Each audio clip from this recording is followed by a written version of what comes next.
another episode of the Black Briefing Podcast. I am one of your hosts, Samantha Douglas. I'm Wild Style for Show. And Greg Merriweather.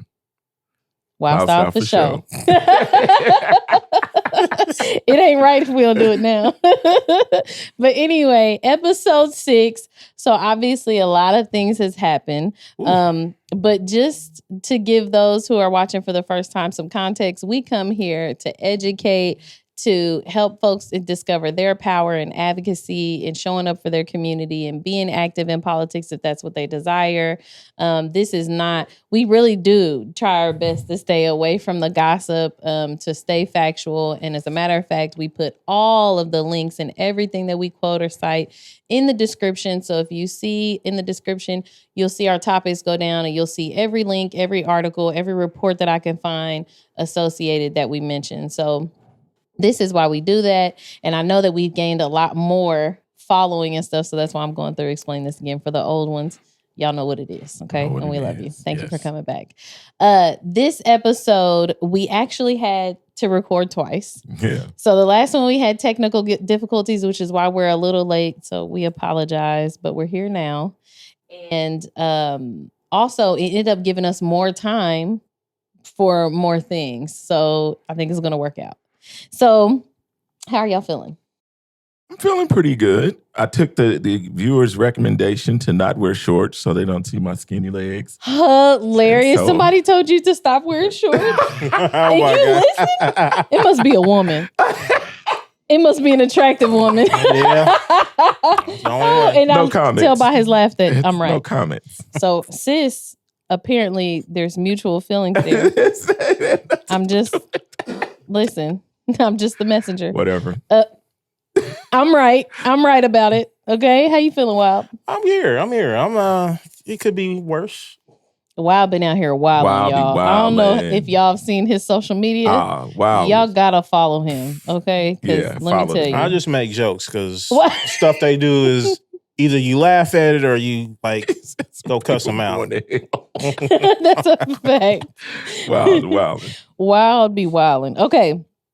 First topic today, and it feels a little old, but we have some context on it, and it is IMPD's hands-on approach. Yeah. Full court press, if you will. Full court press. For the NBA finals, but I think it's been as the Pacers have been on their run and the IMPD has been on their run to a whooping people's behind. Oh my God. Yeah. Oh, and if you missed it, the violence that was going on downtown with their ERG team has been ridiculous. It's the same that we had issues with when the protests were downtown. It's a problem. They were the ones that beat those two women in broad daylight. Yeah. And saying that it was after curfew. Yeah, it was but it was broad daylight and it was national. It was worth a whooping, I guess. Mm-hmm. Yeah, what you did was worth a whooping. Jesus. At least that's what they believe. And they're back at it. They're back at it. So the one that really caught everybody's attention this time was a young man. His name was Devin. Devin Hunt. Yeah. Devin Hunt. So he was downtown. The police say they were breaking up a fight, an argument, or something. Some kind of. It was because I've seen three angles. It was that argument. It was an argument. Okay. Yeah. So they break them up. Everybody's kind of walking away. One of the men is still kind of around. There's a police officer that's walking kind of next to him and then in front of him, walking away from him. And Devin says something to him, but he says what? And the officer says what? And he says while he's holding this big long it's basically a pepper ball gun. It's basically a pepper ball gun. And he asked with them, what you got that for? Yeah, he asked them, what do you got that for? And the officer pushes him, literally pushes him, and then gives him, 6 of them in the chest? 3 or 4 shots. At least 4. Yeah, 4 shots. It was a lot of, but it's a lot of bruises on him. Oh, yeah, it was. Multiple. Yeah, it was a bunch. He shot him at point blank. Yeah, point blank. from here to here. Yeah. Because he had stepped into his path, pushed him. Yeah. Devin swats his hand away. Yeah. After the push when he tries to reach for him. After he pushes him. Yeah. Yes. He tries to reach for Devin. Devin swats his hand away. He shoots Devin 3 times with the pepper spray gun, right? It were at least 4. 3 or 4 times. 3 or 4. And then, but he has a lot of and spots. from my perspective and my dealings, I've had bad dealings with IMPD. And I'm telling you, I think the problem in this whole situation is that the young man did not fall. Yeah, I think Oh, so. yeah. I think the ego got into play. You could definitely because he tell didn't the even ego act like it hurt. He just was like, He's "What? like, Are you really? serious?" He's like, "Are you serious?" Yeah. Oh, yeah. He ate them pepper balls. Yeah, y'all. Yeah, he did. Listen, He took that like a ate man. I them say that. pepper balls and was like, "Are you serious? Really? Yeah. Really?" And like, I and mean, he I think hated that. They flung him around. they flung him All the around. way They out of shoes. start punching Then him. they started punching him. Yes, there was, and there is a video that we've been looking for. There is an angle of him being punched. So the one that everybody has seen a ton that's going around is from the back angle. You can kind of see from the side, but they're kind of further away. But there's somebody that's recording closer to that. If y'all know that video or y'all know who has that video, I would love for y'all to let us know or tag one of us in it, share it or something, because I want that video angle that's closer that shows that officer hitting him, because it looks like his arms are already pinned behind his back at that point.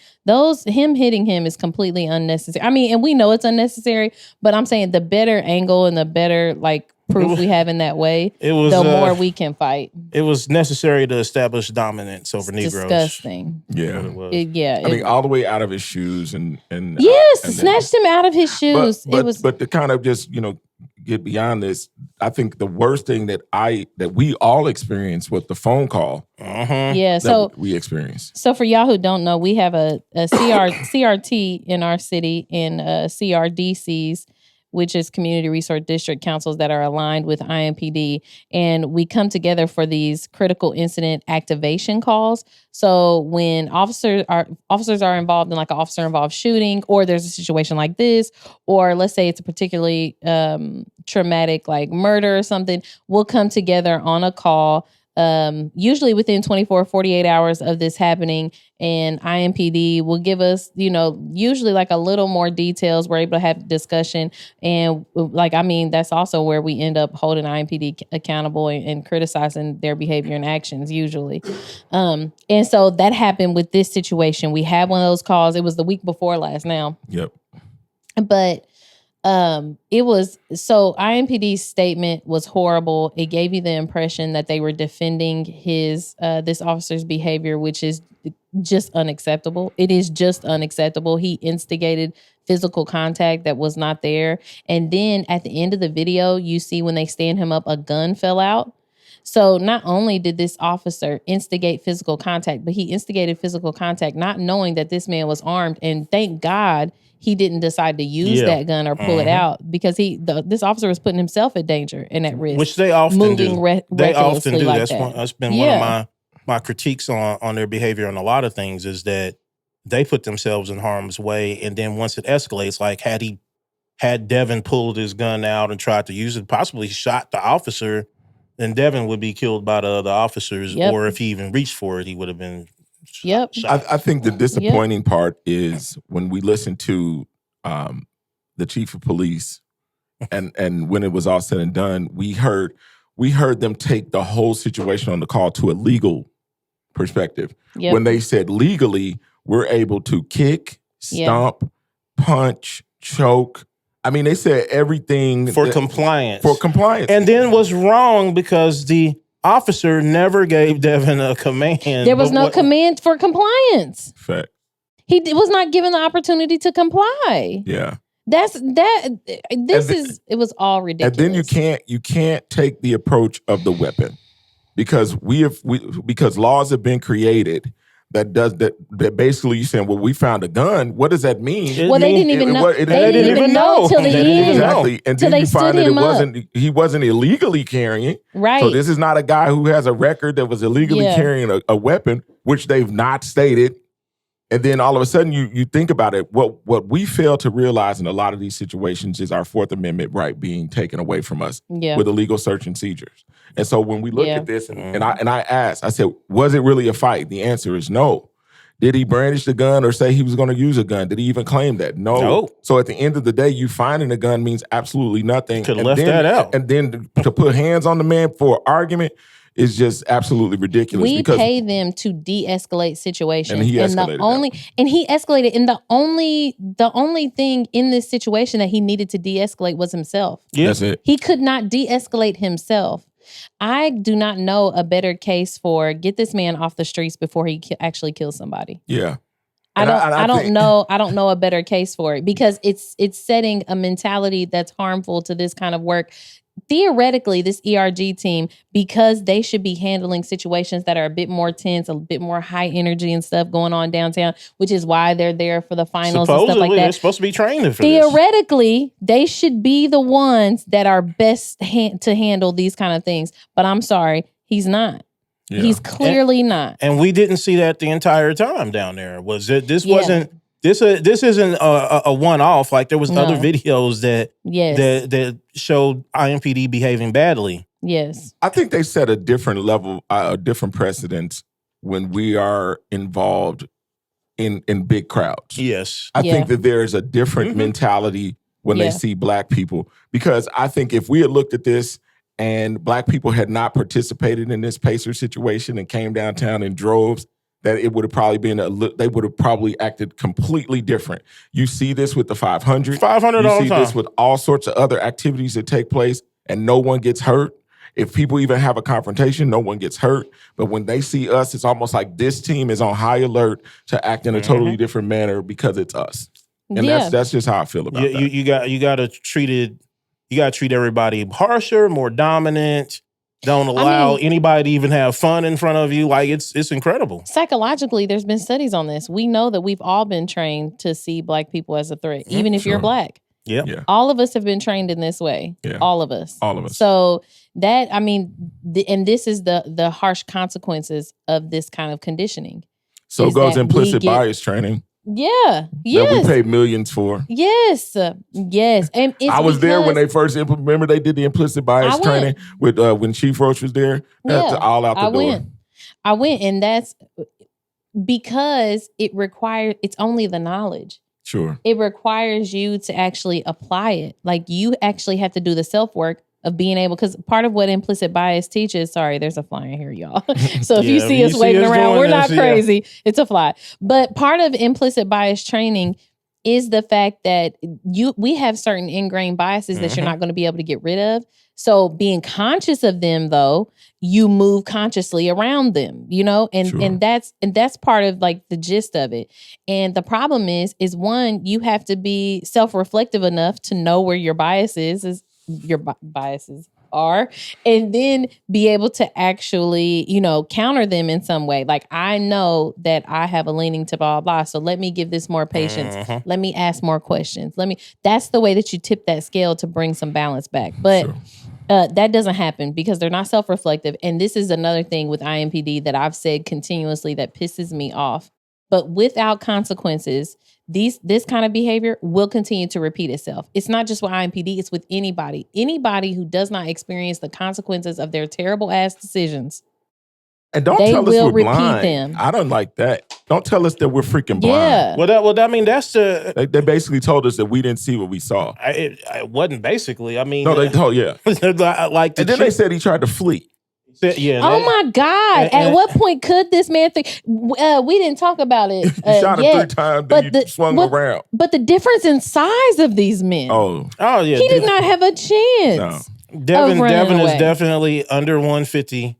Yes. Probably 140, and this officer was no shade, bro, but you tiny. And this officer was big. Yeah, dude was big. There was weapons. There was no chance. And a crew backing him. Yes, and then I was gonna say, by the time he's on the ground, because I feel like the video I saw, they're like cut. It like cuts, and then he's already on the ground. By the time he's on the ground, there's at least 3 or 4 officers. I want to say 4. Yeah, it was one is just swinging away, and it's just pounding like for no reason. Were you punishing him? Like that's not. It was. That's not what the force is supposed to be for. That's what's so crazy. At that point, you're being judge and jury.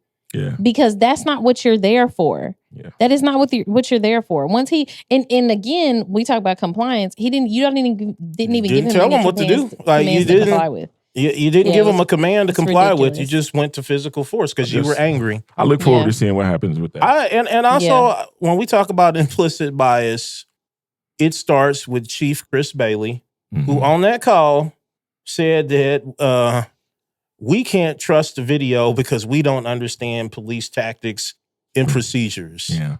He treated us like stupid niggers. Facts. And the implicit bias is on his part. That's what he thinks of us because that's what he said. It was unfortunate. Great. Are we gonna bleep that? No, hopefully not. Okay. I think he said the strong R. He didn't. He said the strong R. He didn't say the A word. No, I mean that I think that's probably how Chris pronounces it, and that's where and that's how I'm gonna use it. Oh goodness, it's not Greg Merriweather this time. So well, I will say this. One, what I wanted from IMPD is, like we've heard several times, because you don't usually hear far like they're going to admit that this officer is wrong. You almost never hear that. But what I was wanting to hear in this situation is that it's going to be up to that officer to explain and defend his actions. I love how real this is. Because, are we gonna bleep this out? No. Absolutely not. Well, I mean, how real this is. We have taken pride in being transparent. So I'm not going. We don't sneak nothing. So like if we, I don't use it all the time, but I thought, given what the chief of police said on that call to all those black people, I felt like that was accurate. I'll say this too. He did call. He called after. To say that he was not trying to tell us what we saw or to disrespect us in any way. So I will. I'm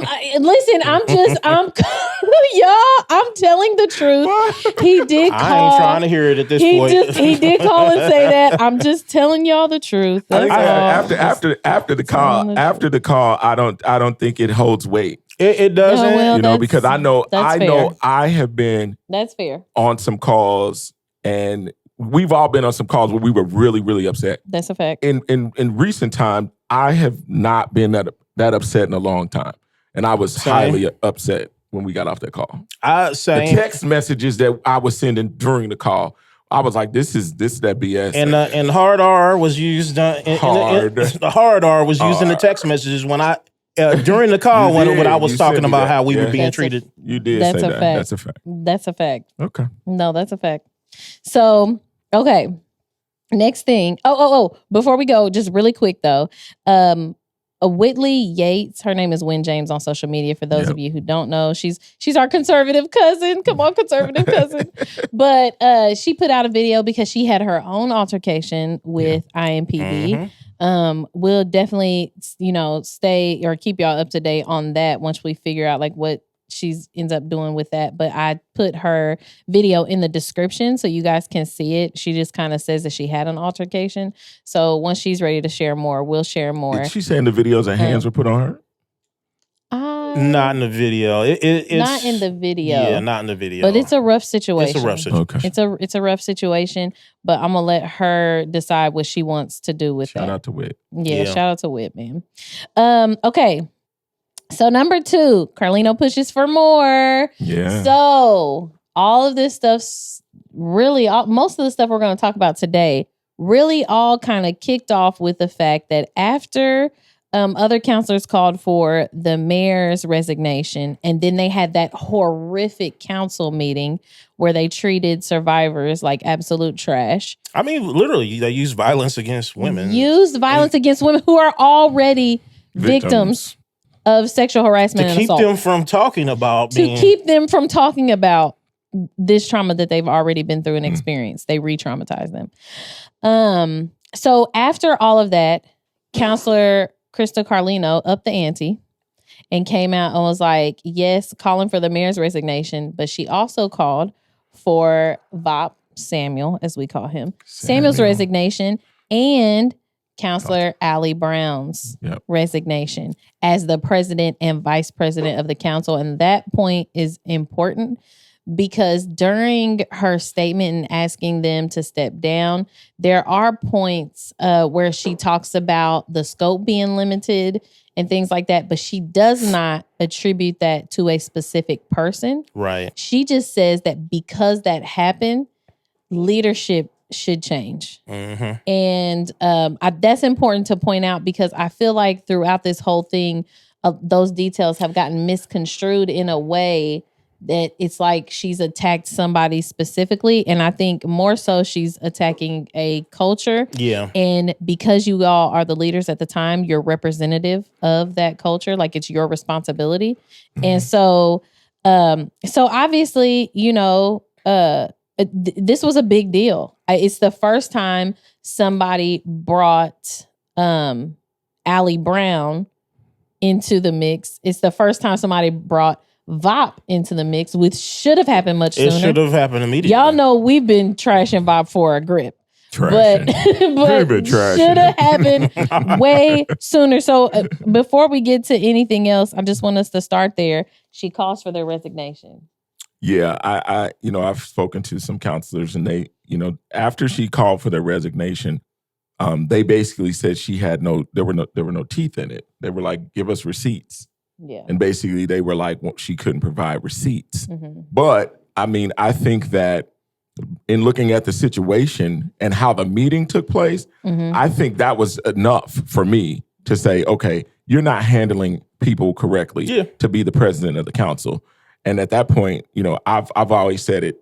I've thought the council has operated in a vindictive way for a long time with a lot of different people.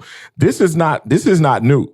This is just on camera. This is mm-hmm. not new, because what they've done behind the scenes is just as bad as what they did on camera. There are tons of people that can say, oh, they retaliate. It's been known. It's been known as the system. But let's take this into consideration. It's like what we say about abuse. If you grew up in abuse, you are either likely to take that on or to shun it. Well, this abuse starts with the head. Because when we look, a bunch of them say that if they challenge the mayor, then retaliation takes place against them. So now the people who challenge them, they retaliate against them. And that's what I'm seeing from them. Yeah. When I saw the situation, I felt like Krista spoke in that moment. She spoke at the actual council meeting, and she didn't... The committee meeting. The committee meeting, the committee meeting. She did... The rest of her colleagues did not know that she was was going to ask for all of those resignations. And I felt like she was sincere in the moment. Now, what happened after that was Allie responds, at least I would say, I looked at the timestamps. It was 10 minutes after Devin posted the video of Krista calling for the resignations. Then Allie Brown responds forcefully, really, really forcefully, specifically, calling out or insinuating that Carlino is blaming the scope of the investigation being narrowed on them without evidence. And that's not actually what Krista said in the committee meeting. Mm-hmm. Right. So then Krista responds with a statement like in the middle of the night, because I looked at the timestamps on that. Yeah. And then she does allege that. So it's kind of a gap between what she said in the committee meeting. It feels like, I'm not gonna lie to y'all, it feels a little bit like a hit dog will holler, which is funny because I actually do not believe Allie had a role in any of this. I don't either. I do not think so, but I think I don't know. They're definitely hit a tender spot though. I think what Allie is what I would consider one of the smarter counselors she's definitely top 5, probably top 3. Yeah. Of city councilors. And I felt like of 5. I'm just playing. Sorry. I felt like it was a strategy for her to come out and make the attack about her versus VOP, who probably deserves most of the brunt of it. Even in her interview with us, she says she doesn't have any official powers as city council vice president. Yeah, other than So we can actually get into that. So and we can talk about because our next topic is Allie's response. Oh, okay. So we talked about that night. She responded via social media, and I have it linked below because I actually made a post where I have both Carlino's statement and then I have Allie's response right next to it. So you guys can see what we're talking about, just in case you need to pause and go see. But it was very Allie comes back very aggressive. Always very aggressive. She comes back very, very aggressive. It definitely feels like some kind of tender spot was hit. And on top of that, Allie reached out and asked us and said that she would do an interview. She said she would talk to us, answer questions to give clarity, but also very clearly to defend herself. And obviously, I mean, who are we? Why would we turn that down? Right. Now, I will say this. We have not extended this platform to everybody who has wanted to come on here. Sure. So I just want y'all to know that if people are on here, we have some level of respect for them because we're sharing this platform with them. So I want y'all to know that because there's been other people where I'm sure it would be incredibly entertaining, but I am not interested in lowering you all's IQs just to hear an idiot come on here and spout nonsense, okay? Other people have been told no. Other folks have been told no. So I just want y'all to know that this is not, although we don't agree with a lot of the actions of certain folks, it didn't make me feel like they're just a bad person or that I don't have respect for them. So just wanted to put that out there before we go into this stuff. So during the interview, which I'm sure most of you saw right now, that interview has like 852 views as of recording this. So in the interview, we are asking questions about Allie's role. So Wild Style starts out asking questions about her being vice president of the council and what it means. Yeah. I mean, I don't know if we're going to get into all of it. No, but I just wanted to just kind of give an overview for the people who haven't seen it, at least give them a little context.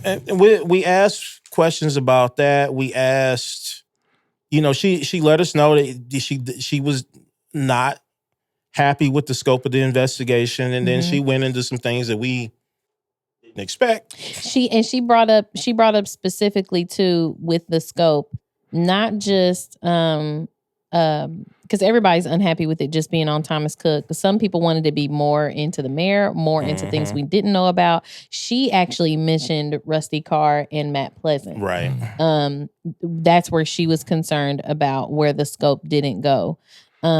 And then that led to allegations. Yeah. Pretty rough allegations. Of conflict of interest on Krista Carlino.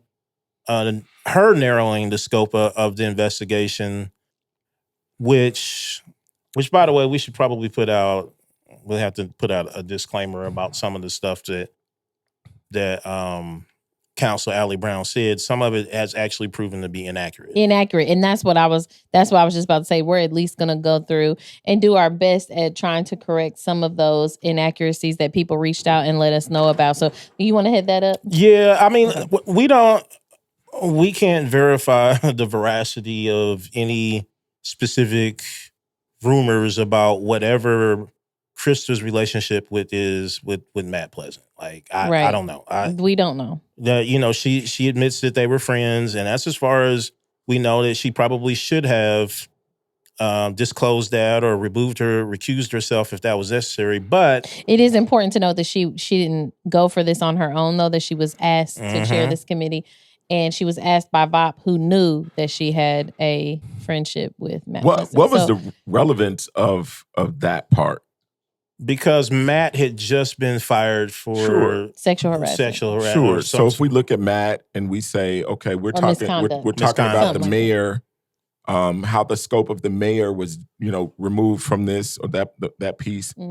I'm like, how does Krista's role with her relationship have anything to do with the totality of the scope? They're trying to say that she limited the scope from going into everybody's business to protect Matt, right? That there's a conflict, that there's the potential for her to do that because they have a relationship, like that is a conflict of interest. Now, I'm kind of with you though, But see, there's seems like an attack. It's rare. To me, it's rare that you're in these kind of city spaces. One of the things that you realize when you get into politics, especially like local politics, is that everybody knows everybody. Everybody's connected in some kind of way. So I really think, like, I don't know, you'd be kind of hard pressed to find people that aren't, you know, Right. they don't at least know each other in some capacity and stuff. So I don't. Well, if you ask Samantha, I don't really give two craps, and it didn't seem like it limited anything. But there's a couple of structural problems with this, and so I'm gonna say first off is, to my knowledge, and if somebody has information otherwise, please hit me up discreetly, and I'll keep your name out of it. But to my knowledge, there was no alleged cover up of Rusty Carr and Matt Pleasant's whatever issues. Once it was, to my knowledge, once it was brought to HR, it was investigated and they were fired. So it was the most swiftly we've seen them do anything. Exactly. As a matter of fact. They ... It was like almost the way it's supposed to go. It was reported, they investigated, they found it, they're gone. And so but it wasn't that way with Thomas Cook, which brings me back to my point. Right. Like, why would you go investigate the issue when it was actually handled correctly versus trying to figure out all the issues that weren't? So there's some structural issues with that. But also, in Krista Carlino's response to us specifically, she talks about, because we asked, that VOP was in the room for communications with the law firm and the legal counsel on this. So when we talk about what Krista did or didn't do in the scope, she says she never talked to them alone.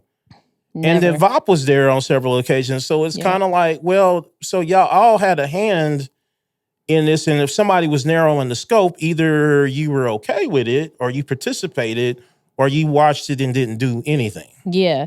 So once we did this interview with Allie, we let Allie know. So Allie reached out to us for this interview. Okay. This was over the weekend. Sunday. We got it Sunday. Yeah. We had her on Zoom early Monday morning. She asked us for a little bit of time. She said she would see Carlino on Tuesday evening for their caucus meeting, and asked that we give her a little time so that she can let Carlino know that she was on the podcast, what she shared, and blah, blah. Of course, we're like, absolutely. We are not here trying to, get nobody. Yes. You know, this is not who we are. And that's not how we ever plan on running this platform. So we were like, of course, right? So we knew it was going to be pushed back at least till Tuesday evening. I also let Allie know that because we were giving her this space for the interview, that we were also going to give space to Carlino. I was going to reach out and see if she wants to. So I did. I reached out to Carlino later that evening, let her know that, hey, there was an interview. I want to give you, the opportunity to respond, blah, blah, blah. Carlino thought about it and was like, yes, she'll come on too. And we set up a time for her Wednesday morning because she knew it would be, after the caucus. It would give her enough time to hear from Allie. Allie could let her know, that she did the podcast or whatever. And so we were set to record Wednesday morning. Okay. Now, obviously, it was a dumpster fire in that caucus meeting Tuesday evening. And it was all over social media late that night. Yep. So by Wednesday morning, obviously Carlino was spent. We were about to go in and record this episode 6, the first version, later Wednesday afternoon. And so what we did is she asked if we could do this a different way or reschedule or something. Obviously, we were pressed for time, so we just sent her questions and she sent them back. So I wanted to give that context because one, on the timing of it. Why did we wait until Thursday to release this interview? And it was because to give Allie time to tell Carlino, to give Carlino time to respond. Which Allie asked for the time. Yes. And then Thursday morning, as I was editing the podcast, as I was editing her interview, I let Allie know. We actually had to talk about one thing that we removed from the podcast because it just felt a little too personal for me, and she agreed. So we removed that, and then I let her know that it'd be out at noon. So I just wanted you all to know that happened Thursday morning before her interview was released. So this was completely on the up and up. Yeah.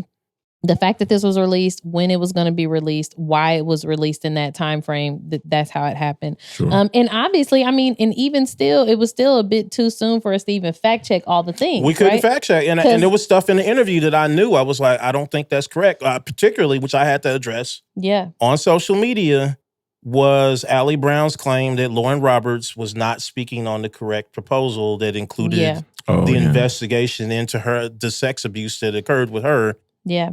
Allie Brown was factually incorrect about that. Yeah. And she actually pauses and Lauren Roberts explains back to them. She was like, it's proposal, blah, blah, blah. And he was like, yes. And she was like, well, does that budget include the final payment for Fisher Phillips for this blah, blah investigation? They were like, yes. She was like, oh, okay. Well, then it is germane. So, it's germane. It was absolutely on point. Yes. She was 100% on point. So just wanted to explain that timing and stuff and why we're going to give a little more time to Carlino's response here and stuff because we don't have it on video. So like if you want to see Allie's interview, you can go watch her interview. But here is where we're going to kind of go through our interview with Carlino because you guys, obviously there's no video. It's just in text. I also am tagging the PDF in the description below so you all can read it yourself. And there was something else I put in there too that that's escaping me right now, but whatever. Okay, so first of all, similar to Allie's interview, we asked her about her responsibilities as head of the committee investigating the allegation of sexual harassment within Mayor Hogsett's administration. This was super interesting to me. I think it'll be interesting to you all too. But she said, as chair, I was tasked with facilitating the implementation of GR 41, which is was it General Resolution? Yeah, General Resolution 41. This includes forming a committee, retaining an outside firm, and considering policy and systemic change to our HR trainings and structures. In order to keep the investigation independent, the council's counsel was the liaison between the outside firm and the members of the committee. So their only role in this committee was to get an outside firm to actually do the investigation and then to use that report out from that investigation to consider policy and systemic change to HR trainings and structures. I just want y'all to know what the purpose of this. So this committee, they were not investigating anything themselves. Correct. They were only there to choose a firm and then to use that report to change things structurally and with policy. Long story short, the city council and the investigative committee made up of counselors were not the ones asking the questions here. Right. And they were not the ones, and this is I know people are going to feel like this is unpopular.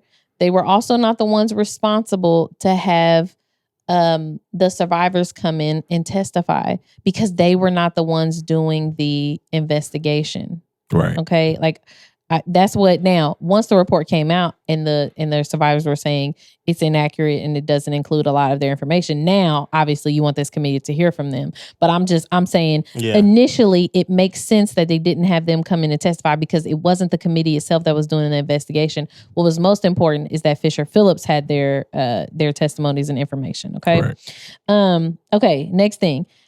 We asked, who do you feel was responsible for the scope of the investigation that Fisher Phillips delivered? And she said the council's GR 41 clearly outlined the intended scope. Again, important.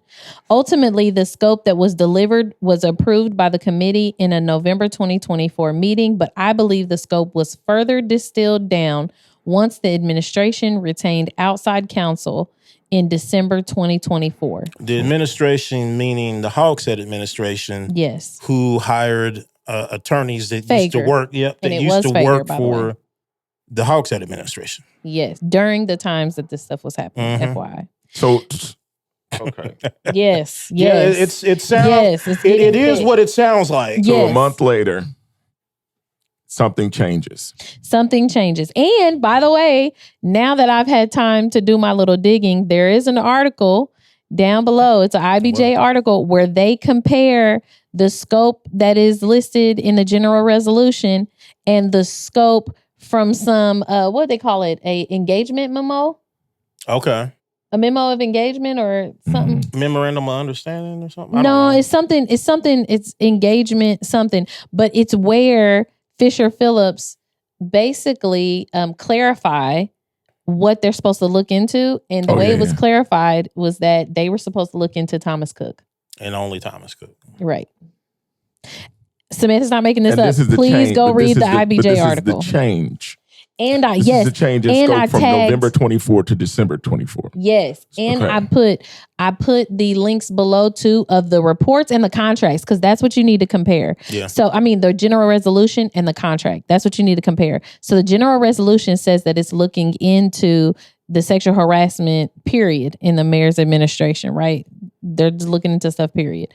By the time that the contract actually comes, that scope is limited. Now, the question is how and who did that? We don't know, but we know VOP signed it. So I'm just blown away by, further distilled down once the administration retained outside counsel. And I'm like, this is where problematic politics take place. Yes. Yeah. Because what it looks like is people get quiet and all of a sudden it's either A, they're with the agenda or they don't know. It's one or the other. It's either you're with it or you don't know. It looks like you're with it. Because if I look and all of a sudden I'm saying, okay, this has been distilled down because the administration retained outside counsel. Why is nobody saying, hold up, what are we doing? Yeah. No, that's a fact. This is a Nate Dogg moment. Well, hold up. It's like, what's happening? And I'm like, this is what makes me so mad.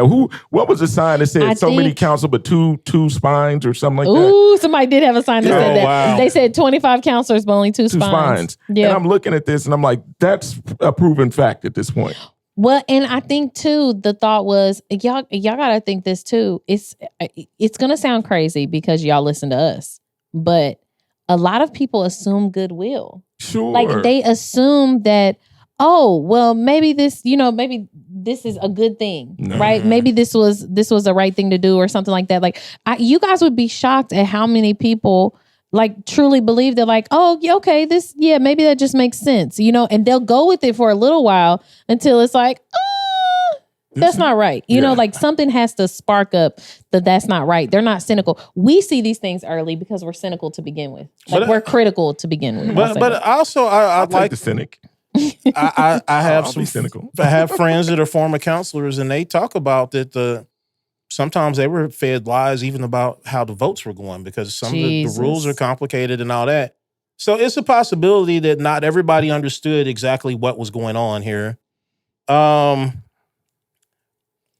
Like one of the questions we asked was like of Krista was, there's been criticism about how you ran the investigative committee. People have asked why you didn't use your subpoena powers or let victims speak at the committee meetings. What is your response to that criticism? What Krista said was legal counsel assured me that using our subpoena power was not needed. How? And that everyone was cooperative that they needed to be. But that's not what happened because Thomas simply ignored them. And I don't know if she even knew that at the time. So I think she'll be okay with me sharing this. She told me directly that she found out in the room with everybody else during that report out that he did not cooperate with the investigation or didn't respond. It makes I don't think they should have been paid. How do I get to say this? Then this is one of those wild style moments that I don't have my glasses on. But a brother can't ignore a subpoena. No, he sure can't. And then it's crazy. I mean, having subpoena power, not using it, and then allowing someone to say, I'm just ignoring them. It's like, at what point do you take charge of this investigation and say, Thomas Cook, you have to be subpoenaed? It was and that's what I'm saying. Like, it was the law firm's responsibility, though. So this is why I was reiterating that it was not this investigative committee really in this. And she says this in this interview that their one and only vote, which she did allow public comment on, was the choosing of the firm. That is the only vote that they had because that was the only thing they were really set out to do. And then once they got the report, they were supposed to make changes after that. That was it. So that's important because going into this investigation, she only knows what they tell her. Sure. So if she's saying, hey, I have this power, because they need to inform her that, hey, we need to use that, and then the committee has the power to execute, right? So they would have had to have told her, like, yo, we do have some people that are refusing to speak or refusing to respond to us. We need to subpoena them, and then she could have did that, but she needed them to tell her that, though. And I need to reiterate your point. We need to reiterate your point is that Fisher Phillips needed to tell her that because HR matters are confidential. They are under law. So that's a fact. So Krista's not sitting here watching these interviews or listening to the information come in. She has to be told by the attorneys, hey, so-and-so's not cooperating. We need to get a subpoena. And Allie actually brings that up in the interview, which I thought was a really good point, because that's a state level law. That they do not have access. They get to make decisions about people being in places, but have no access to their HR history. So help me understand this. So I'm paying for an attorney, and yes, typically it's the attorney advising me. But if I'm looking and there are things that I'm not seeing or information No. That's the difference right there, what you just said. They didn't get to see nothing. It wasn't the attorneys is advising me. So like in a situation you're talking about, think about it. If you, let's say for funsies, you committed a crime or you're accused of committing a crime, you know what happened. You were there and stuff, right? So this attorney is advising you on how you should move or whatever. In this situation, that's not how it is. The counsel is blind to the details because they can't have any of the HR access or anything, right? So she has to rely on them, not just advising. No, I need you to literally tell me how I need to use this power, because she doesn't have any of the information, because they're not doing the investigation themselves. Fisher Phillips is. So Fisher Phillips has all of the information on the investigation, and she's waiting for them to tell her, hey, subpoena this person, because they're not. I challenge that a little, simply because a lot of information was given to counsel about what was happening. Because that's one of Lauren's things. She said the victim said they reached out to counselors. Yeah, no, okay. They knew that part, but they didn't know what Fisher Phillips was actually collecting. And what they were doing. That. Yeah, or that. So this is what I'm saying. What I'm saying is, let's say you have the power, right? You have the power, and I'm telling you everything's good. We don't need it. What do? I'll be like, something's wrong. and this gets back to I'm not that. I don't color in the lines like that. I'm like, listen, especially when we got to pay you $400,000. Fisher, I'm like, I'm on you. They should not have been paid. They should not have been paid. I'm upset that they authorized payment to these people. No, they should not have been paid. Because something is. But is it their fault that the scope was limited and they clarified and it was reiterated to them that it's reiterated it? The person who signs it. Right? I mean, that's the only person that y'all gotta read that IBJ article. That's what it looks like to me. But I mean, I'll let y'all. That's what it looks like. They should change the name to Fishy Phillips. What's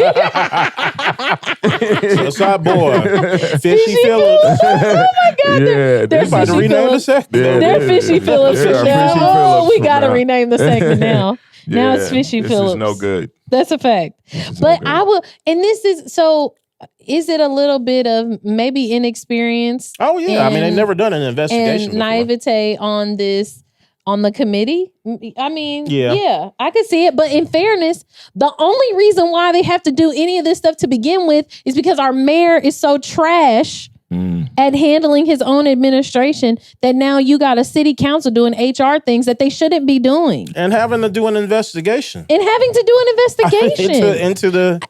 be clear. First and foremost, it was his failure and his fault. They wouldn't even have to be doing any of this if it wasn't for his failure and his shortcomings. A dude gets to stay on 68 days after the fact. And yes. And you telling me disgusting. you don't sit him down and set up jobs and contracts and stuff for himself. He's like the nucleus of this, and you don't sit him down on a subpoena. Which is something that Fishy Phillips brought up. Don't forget. Yeah. That is something. It's interesting. Fishy Phillips should not have gotten paid. Shouldn't have. Yeah. We asked Krista. Well, we also asked Allie. You saw Allie's response about whether she knew Lauren Roberts and Caroline Ellert would show up. Let me talk about Allie's response, because I reached out to some folks and they said that they saw apparently Lauren and Elise and all of them saw Allie Brown in the restroom at 5:15 before the meeting started. So there was plenty of time for to make an adjustment. To make an adjustment. But yes, because Allie talks about the possibilities they could have did. They could have made them special guests, gave them longer time in the beginning to speak, blah, blah. But she was saying she didn't know, she didn't have the time. And that is, I mean. She said that she didn't know for sure that they were coming. Yeah. Let me say, in their defense, you have no idea what was going on in the restroom. That is an assumption. Well, right. That is assuming that we're all standing at the sink. Okay. So this is not a fair assumption. Also, I want to put out there though, because what I did could have been a hot day and they just needed to come in and to the city council building and use the restroom. Looking under the stall and seeing somebody's shoes did not mean you look under and see somebody's shoes did not mean you can have a conversation. No, not a conversation, but if I see you and you seeing me, yeah, but if I walk in the door, it's like I'm in the other door in the bathroom. It's like, don't start having a conversation. Well, I mean, no, not a conversation. All of social media knew they were coming to speak. There was an announcement basically. There was everybody like be there at this time. Yes. Everybody knew, and let me say, this is from a journalistic standpoint. I can't reveal my sources, but I do know from multiple sources that city council leadership know. I don't know if Allie knew, but I do know that VOP knew. I do know that the other leadership of the council absolutely 100% knew that Samuel knows more than he's telling. Oh, he knows a lot. He knows a lot. But he definitely knew, and it was a decision that they made that they were going to try to suppress their testimony.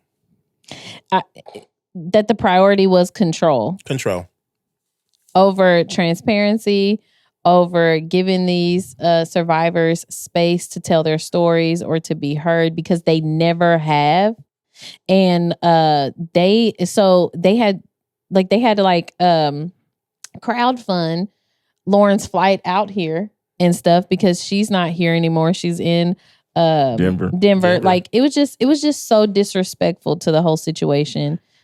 Even saying that, if I had known beforehand, I made this point. Know beforehand. And I made this point even in the interview though, but it also makes sense that they didn't ask y'all for permission, because at this point they have reached out to y'all. They have tried all of the normal pathways to be heard, and y'all have shut down everyone. At that point, I'm not coming to and asking you for permission either. I'm coming ready to stand my ground, and I'm not saying nothing to none of y'all until y'all hear me on this mic. And I feel it.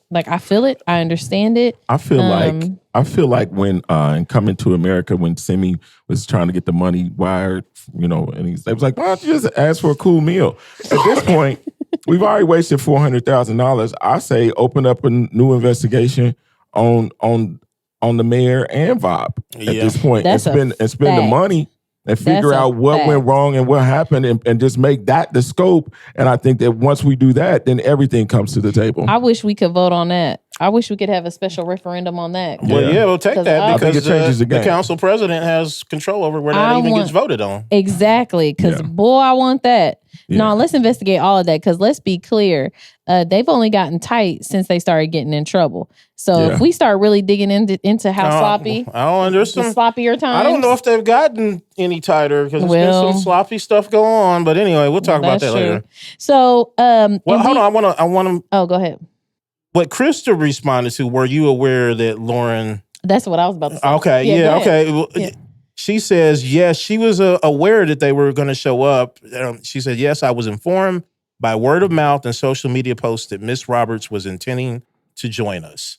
So Krista knew, and I can tell you that from all my other sources that everybody knew. Yeah. And she said they were both necessary and welcomed by her. Yes. What I found interesting they know. was when I looked at this, and some of Krista's responses changed, because it almost looked like, okay, that this kumbaya moment was happening.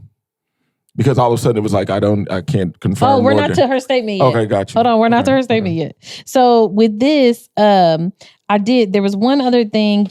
Again, this is going to be out for you guys to read yourself. But there was one other thing, because Wild Style really put a lot of weight on this, where they asked, was VOP asked about a plan if survivors did show up and wanted to ask or to speak during public comments. And she said, I'm not sure if he was asked about a specific plan, but the Sunday evening prior to the meeting, I expressed the need to several council members, including the president, to review and or develop a policy for the presence and engagement of law enforcement, particularly sheriff's deputies at our meetings. That was a highlight I just wanted to point out because obviously they ended up being the stars of the show. Well, I think VOP sent an order in to send up the biggest boys you got. Oh my God. What y'all say, the 2 for 1 for the salary?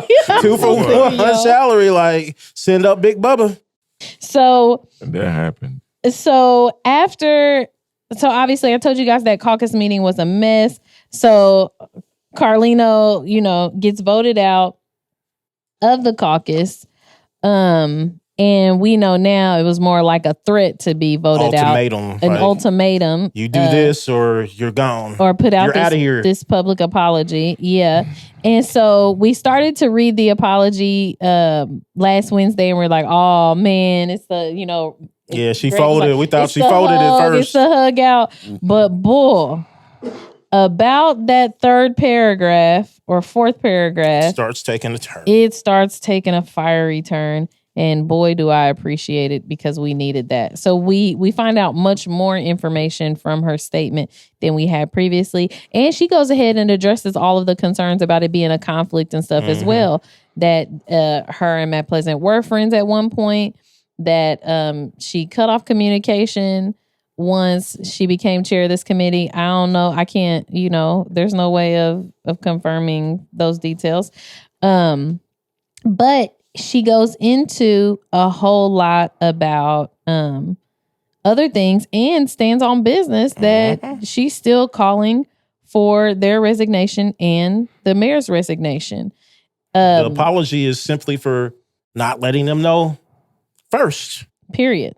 Yep. Which, in fairness, I think that's the only thing, if you're going to call this wrong, I think that is the only thing wrong. Now, I think this raises a lot of concerns. We didn't get to talk about this last time, so I'm going to throw it in here now. I think this also helps raise a lot of concerns around, especially a caucus in a supermajority, is it even helpful? I think it's not only is it not helpful, I think it's counterproductive. Like they treat this as 100%. some sort of not even a book club. It's like a purity test, and yes. It's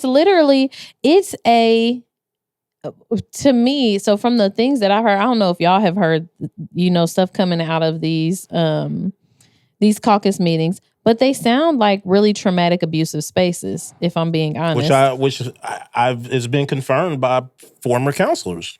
That this is so, because what happens is when you guys already have such a strong presence in a legislative body, the point of the caucus is to come together and be strategic before you go out and vote on legislation and stuff like that.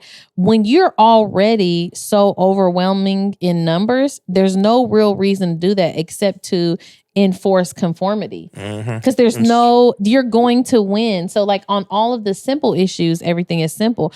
I really think we would benefit more from having maybe smaller caucuses, like maybe a progressive caucus within the Democrats or something like that, than we would having this kind of thing. Also, a big caucus like this in a supermajority, it allows the harmful folks to hide. Agreed. Because they get to hide behind this facade of caucus, so you don't see one, the counselors that are just dumb, don't know anything, don't know how to do anything. Plenty of them that are just kind of going with the flow, like don't have no real opinions of their own, don't know. So they get to hide behind the caucus.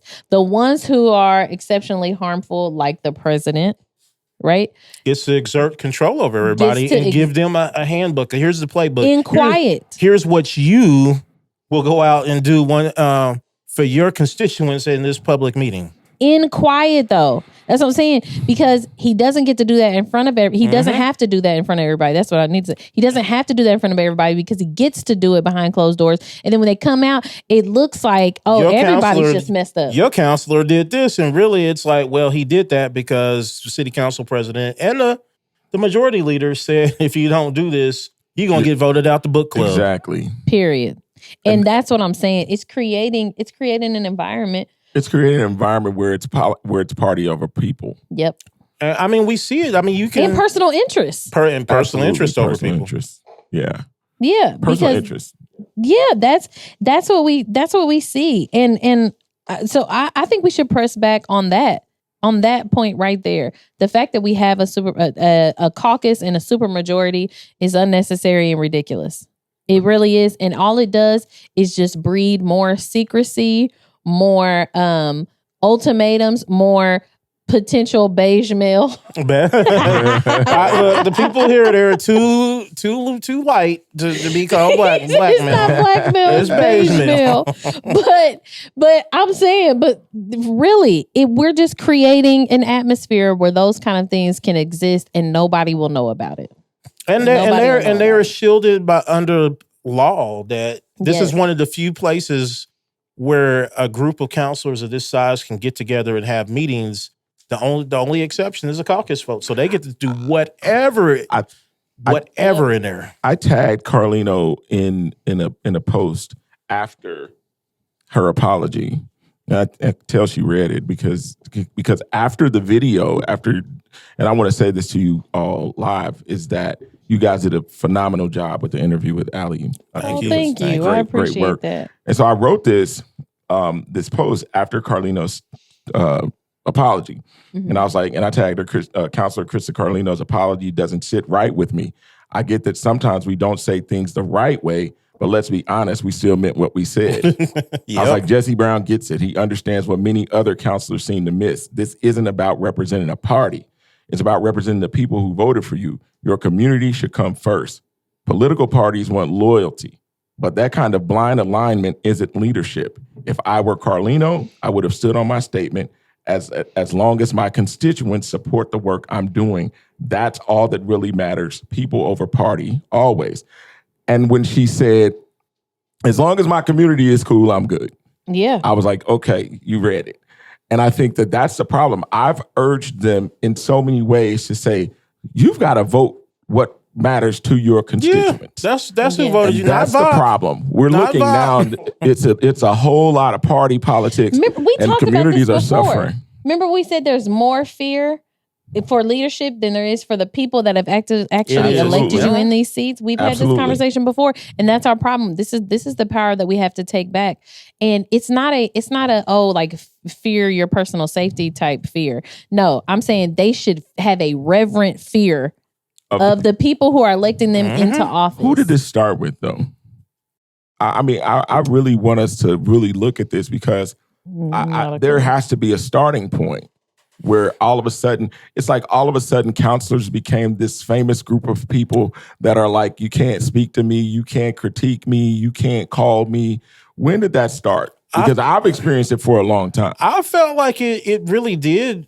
It definitely happened when Hawksett got in there. I think he had a way more control over council from day one than any. Did it start with Lewis? Yes, I agree. I believe it did, and I agree. I think and she was ousted for a reason. I don't know all the reasons, but great leadership typically doesn't have a council coup happen. So somebody brought up. So obviously, I don't know if you guys have seen it yet, but I'm going to tag it below. Jesse Brown's weekly email. His latest one is black male compromat and abuse, and where BKA. I'm going to tag that below, but he actually draws the comparison with the Clay situation, talking about how the old allegations against Clay didn't resurface until he was challenging Maggie Lewis's leadership. Absolutely. And while that doesn't invalidate the allegations or the claims. No, I've heard that the allegations are true from various sources. Yeah, but so they knew that the whole time he was a counselor. They knew that the whole time. That's exactly what I was about to get to, Wild Style. Yeah. It's the same thing with the concerns that they brought up after Carlino's asking for accountability. They knew. Oh, well, she had a conflict with this. Well, she has a. Oh, well, this she is knows questionable. That person. Well, didn't y'all know this the whole time? So, you knew that when you appointed her. The minute you go against the regime, then they basically bring up anything so that they've known about you. So they hold these things. Yeah. So they know this stuff. I think they put people in those positions. I mean, I agree. It's very possible that I don't know if VOP is. I don't take VOP as clever enough, but I do believe people in the Hogshead administration are clever enough to go put people in positions that they know they have something on. I think that's become the way. It is, right? I mean, let's be real, and not to get off subject, but it's like the administration is run like that. Opportunities come in Indianapolis after you've got dirt.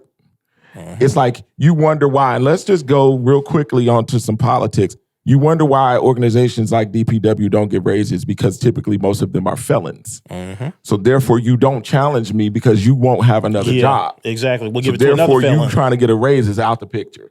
So when you look at that and you find that more people are in the system, as long as they have some dirt to be controlled, then therefore you shut your mouth and you deal with what comes with it. I can control you, or you're safe, right? Yeah. But they don't want people who don't have. They don't want those people who are free. No.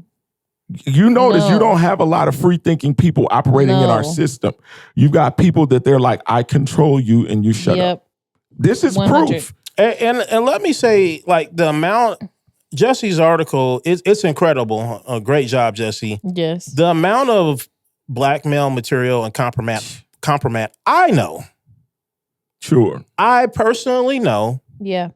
Is outrageous, and when I see some of these people's actions, so like some of it I can't even say on here, sure. Like, but I know about it. Yeah, and I just have to wonder, like, how many different people are some of these people being blackmailed by? Yeah. Oh my God. I don't blackmail anybody, but people didn't have it. Probably. How can you effectively do anything if you have that many chains? Sure. You know what I mean? Like, gone. You can't. Yeah, you're not a leader. Yeah, you're not a leader at that point. Gone at that point. It's gone. Like, you have so many chains that it is just whichever one is pulling strongest that day. Yeah, it literally, and that's unfortunate. It is. It's so unfortunate. And I mean, let's not leave out the fact too that they will manufacture some if they need to. They will if necessary. Like, if necessary, they will manufacture some. I mean, you saw that with Lena Hill. How everybody started, the people who brought complaint to her going through hell. When you started talking about anybody who went against whatever the mayor chose, those people are in trouble. You don't get to make those complaints. You don't get to file against who he picks. You are going to have to deal with some hell simply because you wonder why people like Randall Taylor didn't say anything. You wonder why we get chiefs that actually go with whatever he says. We wonder why we don't have a public safety director. You wonder why all these things, right? You don't have leadership. Because he said the buck stops with him, remember? And the buck has been dropped. So when we look at this, the buck has been stopped. This is that's a fact. The control is so in our face but a lot of people are not saying anything because they know there's some comeback to if you make a statement. We need to free our council members of this terrible leadership. Yeah. That's one. Yeah. Both at the council and at the city. Yeah. We need to free ourselves and free our counselors. And then when we get to see who they really are, because that's when we'll see who they really are once they're free of all of this just power abuse and bondage. Once we find out who they really are, then we need to decide if they need to stay in leadership in our communities or not, because all of these things are 100% our choice and our power. Absolutely. We get to have the final say and we get to control these things. And before we leave any of these topics, I want to point out, remember, actually our next one will be able to drive it home too, but I want to keep the main thing, and that is the mayor and VOP at the very least need to go. Yeah. They are at the source. They are at the root of all of this stuff. And at the very least, VOP has been so complicit that he's almost been Hogsett's enforcer at this point. I mean, when you have the big Bubba, the sheriff, come in and drag women out, that's a fact, to keep from speaking against the mayor. I don't know what else you are. You are the enforcer. What else are you? What else are you? That's and we must say this. The mayor said about the report, the full report, that the things that were said in confidence should remain confidential. That says a lot to me. And at the end of the day, we're not ever going to know the full report as long as he has anything to do with it. Never. And we shouldn't just sit by and think that, oh, he has 3 more years in office. Oh, no, because with the right pressure, and this actually leads us into our next topic. This has been a conversation going around a lot, but will the mayor actually resign? And one of the things that I've maintained this whole time, that if he gets the right pressure, especially from the right business leaders, he would. I think he would. And 2, just to help his team on how you do it PR-wise, listen, he just comes out and he makes a statement saying, listen, I don't want to see the city that I love continue to lose out or be penalized because of the constant distractions of all of this stuff going on, blah, blah. I love it too much. I care about it too much. I'm going to step down, allow a different leader who can lead, with clarity, without all of this, da, da, da. There's a very simple way, and it's about the only way that he retains any level of any kind of respect. Yep. Shout out to Max Lewis for chasing the mayor down. The mayor down. You hear me? Said the mayor tried to run, but this time we chased him. I said, get him, Max. And they were trying to. No, my favorite part is at the end where they was like, he's not. What he doesn't owe you any. He doesn't owe you an interview. He's like, yeah, well, he does because he's the mayor. He's the mayor. No, oh my God, it was better than that though. The phrase was better. It was. We're not obligated. I think. We're not obligated. He's not obligated to talk to you. And he's like, you have every obligation, and he's the mayor. Yeah. I agree. What? But where have we gotten to that we get to treat him like he's a celebrity, like he doesn't actually have a job to do? Like he's not actually like we're your boss. Thank you. We listen, and this is not to support or go against that march that took place on the No More Kings thing, but this is how we function.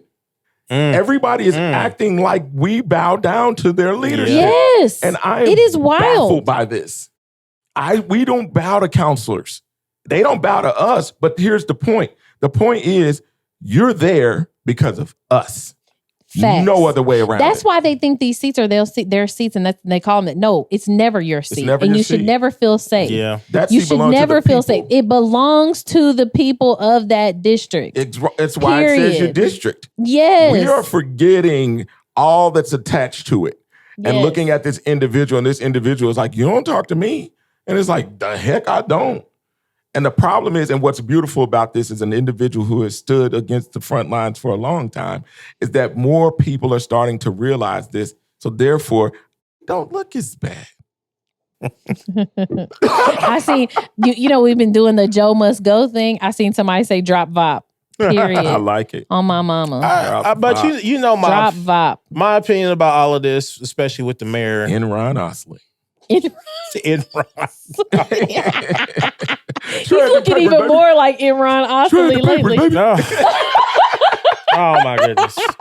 But you know my real opinion about Samuel Enron Osley. SEO. SEO. Shred the papers, baby. My real opinion about this is that only God can force Joe Hogsett to resign. And I think he would have to send an angel, probably the first one doing like Apostle Paul and blind him. And you'd see him crawling down Meridian Street to get to the city county building. Road to Damascus moment. Yeah.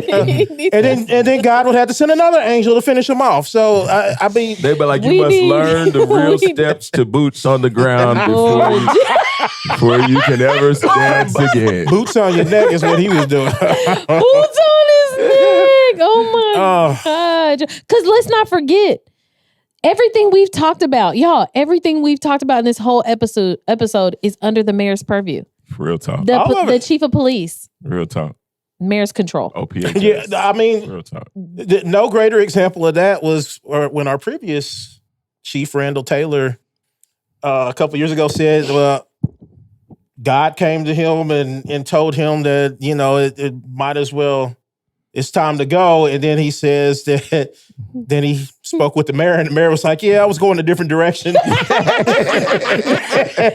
year. Glad God told you that, because I was... Thank you, Lord. So I guess God told both of them. So they was there together. Same spirit. Same spirit. So yes.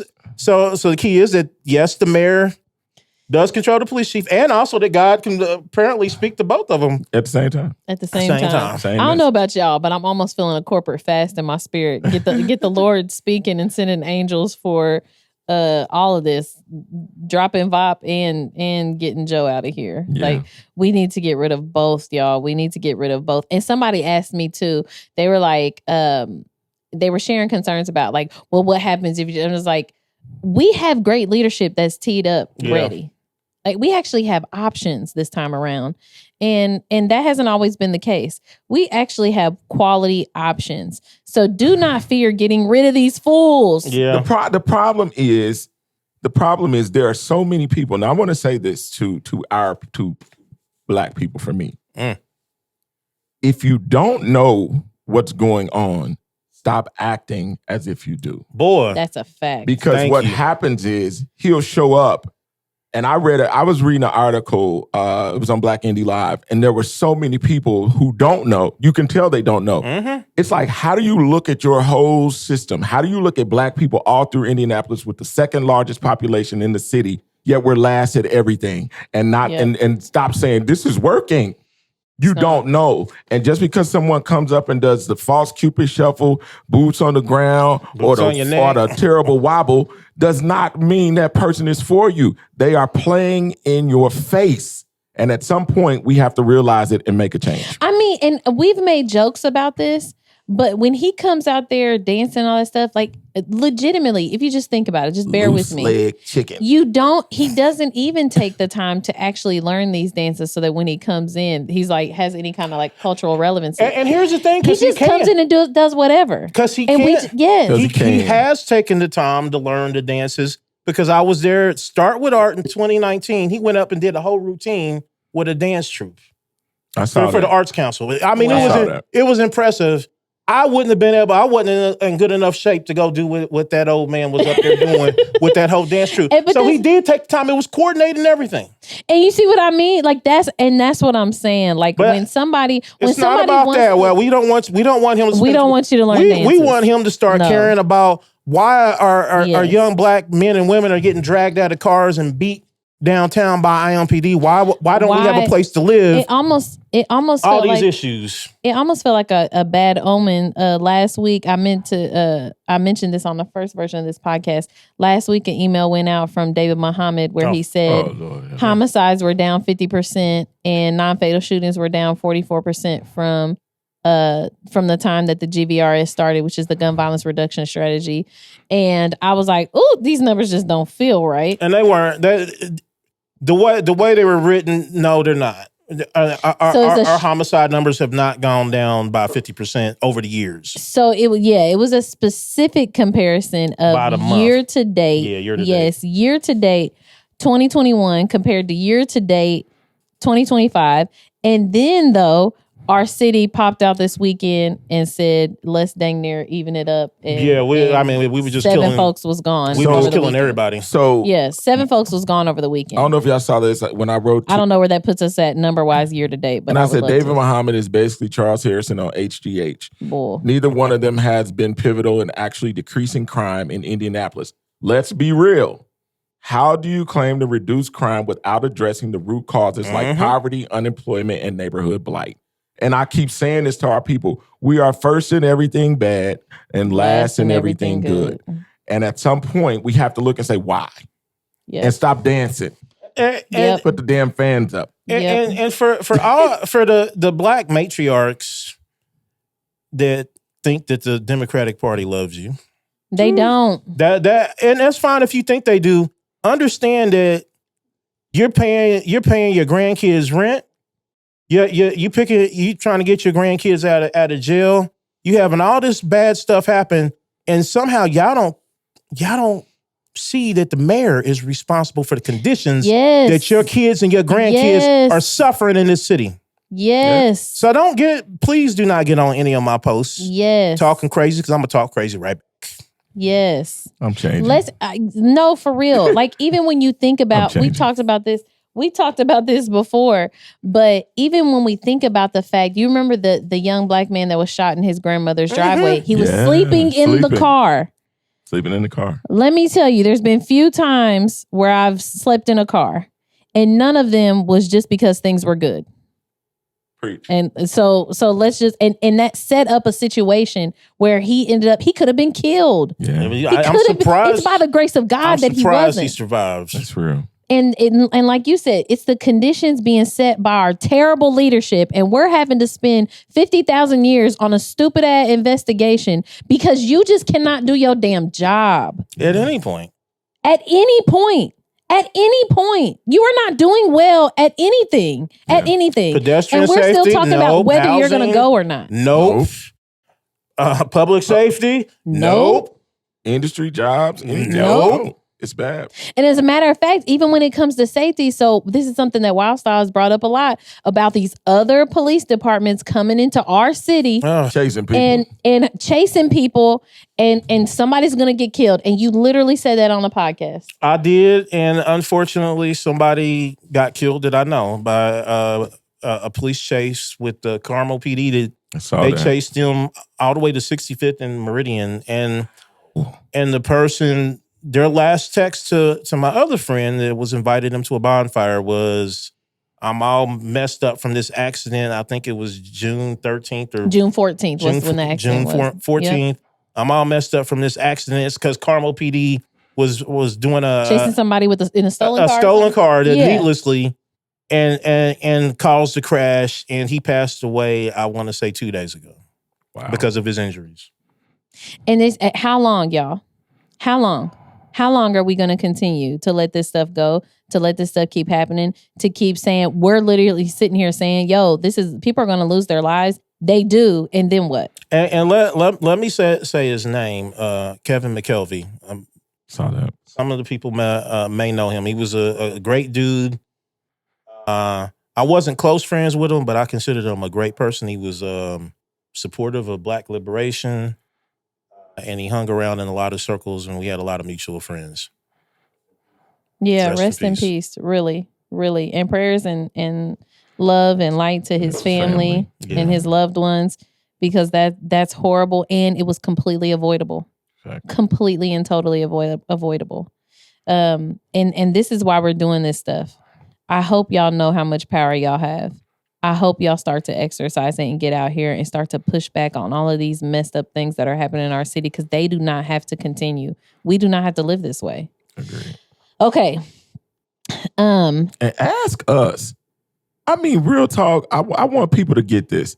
It's like when you find people who are dedicated to getting the information and who are willing to sacrifice to get you that information, stop just believing what you hear or what you think. It's like, get some people who actually know and ask them.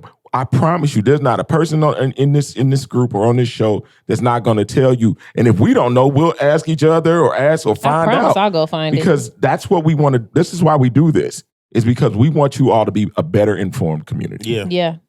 And in vain with that, don't forget, so all the things that we just talked about, the crime stats, all the situations that we have information on, I'm tagging and linking all of that stuff below. Actually, Jade at the Indy Star, they're actually making sure that they track all of the homicides and shootings and all of that stuff. So that data is being tracked by Indy Star.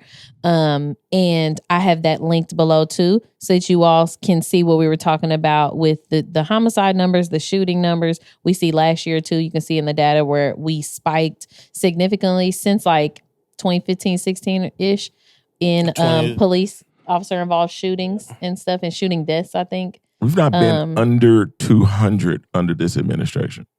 The homicide. In homicides? Yeah. We've not been under 200. No, I mean, I think it was, no, you're right, because he took office 2016.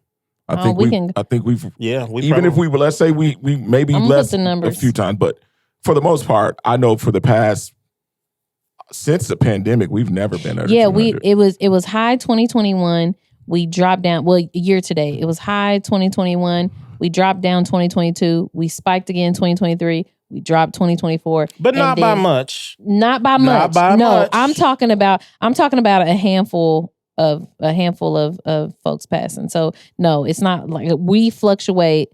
And I think another thing, because you're going to see this happen a lot more, the cherry picking the numbers is, we're talking about homicides. So now that the laws have changed, that basically it's the wild, wild west out here. If we both got guns and they both are out, if there's no cameras there, whoever's alive is going to get away with whatever happened, whether it was right, wrong, or indifferent. Man. And so you need to look at the total homicide numbers, because a lot of stuff that probably would have been classified as murder or reckless homicide is not classified as anything but self-defense now. Yeah, I was going to say, because David Muhammad uses the terminology murders, which is very specific in his email. But when you look at the data, they do go by homicides. Sure. So because a homicide means that someone else took your life, a person took your life. Yes. And so when we look at it, I remember when I used to get the numbers, it used to just say homicides.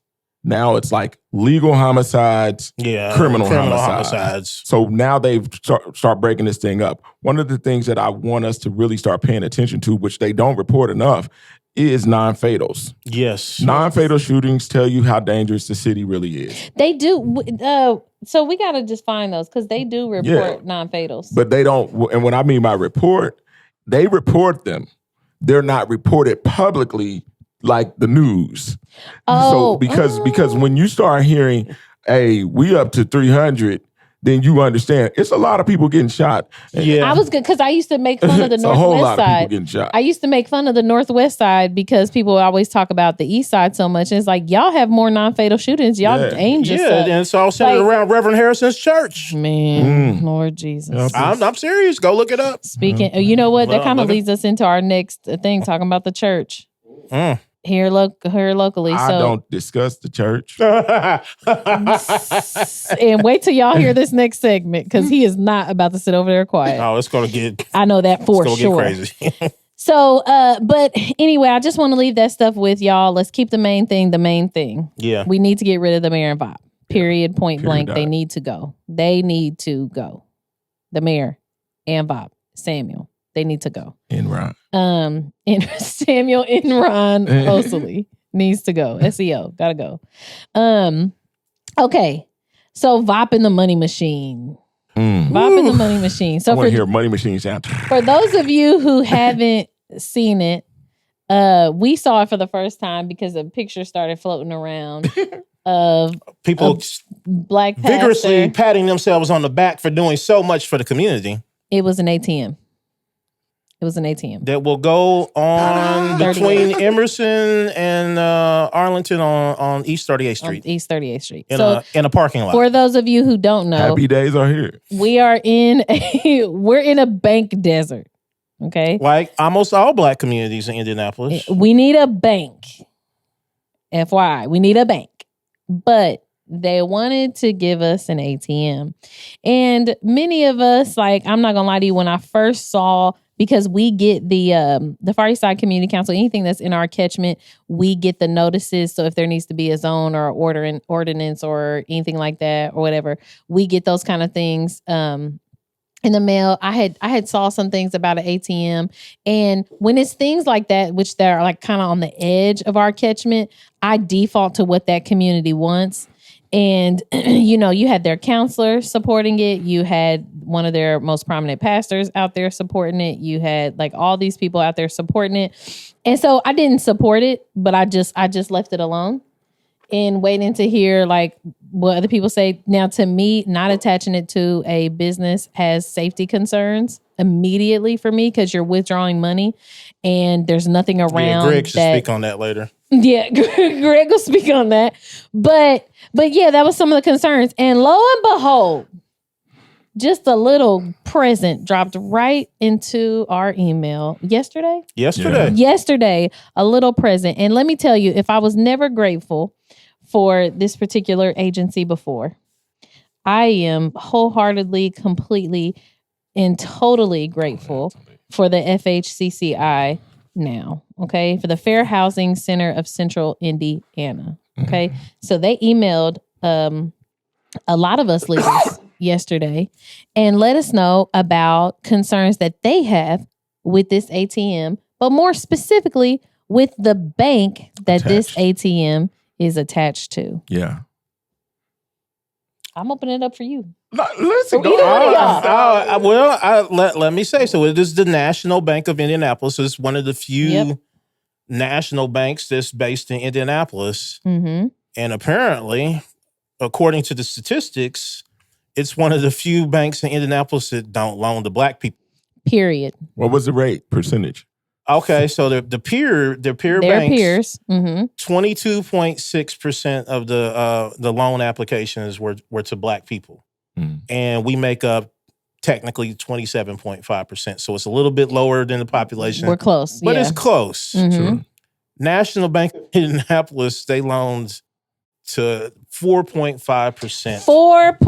4.5%. And the year before, I think it was 3.4. And the year before that, like the only good year they had was 2021. And I know Thanks, George Floyd. No, it was. And I know that for a fact because I know some things. I can give y'all. I know some things, but I'll give y'all a little more. Somebody died, and keep in mind these are applications, not them actually getting the loans. This was just applications. So it's really this is really a like a thermostat on this is really, I said a thermostat, but it's really checking the temperature on their intentionality and engagement. And they do not have a bank in a black neighborhood in Indianapolis. No, and all they wanted most of their banks are nice, real prominent areas. And all they wanted to put was Money Machine. But you would ask, like, wow, none of these people did their homework on the National Bank of Indianapolis. Like, why didn't anybody know this about who vouched for this bank so hard that we did not ask enough questions? Maybe they fell into the 4%. But because the city had concerns. The city had concerns about the location of this bank machine basically being out. It's not, even though it is a partnership with a church, that church is not, it's not directly at the church. It's like a couple blocks away. Exactly. Like in this abandoned parking lot. It takes away the excuse if you're not giving your money on Sunday. Just go drive over there. You can even walk over there. It's probably it's probably a thing in there to show you where to go. Ooh, you left your ties? Go down there. Lord Jesus, maybe that's why they didn't want to put it in the church. So it didn't they hear Greg's mouth. They hear Greg's mouth. But no, why didn't they ask questions? Who vouched for this bank? This great bank. So in the hearing, apparently the city came out and expressed concerns, like it's awfully close to a Purple Line station to be having like a drive-through ATM, and then it's in this abandoned parking lot, and so. Is it like the one at Flanner that was at Flanner House? Yeah. So they tell you there's a live person. This one isn't live, but the one at Flanner House was live. And so the teller gets to see you, and the person's behind you with a gun. It was like, hey, by the way, we're gonna deny your loan, but you're getting robbed too. Oh my God! Oh my God! Oh no! Call 911. Like, what is this, man? There may be safety concerns with the location. There's safety concerns. There's a man behind you with a mask on.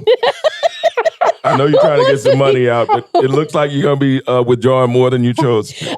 I'm scared when I go to the ATM that's attached to the bank. Yeah. I'm looking over my shoulder the whole time. But they're gonna put you in an empty parking lot where somebody can just next to the bus line, that somebody can just run over, rob you, and catch the bus. We are not saying that people Today was a most of those the bus was on time and somebody was at the ATM. Thank you, Lord. Oh my God! Just perfect alignment, perfect timing. I mean, it was divine. It was divine. It was like the same God that spoke to the mayor and the chief is the same God that told me when to be on the Purple Line. You were involved in it. Oh my God! You was in my prayer. The Purple Line being the getaway car is crazy. Oh my God! Oh my goodness! Oh, that's terrible. But it is possible. Forgive me, Lord. The city employees expressed concern, and they wanted the ATM moved closer to the church or attached to the church, which would make sense.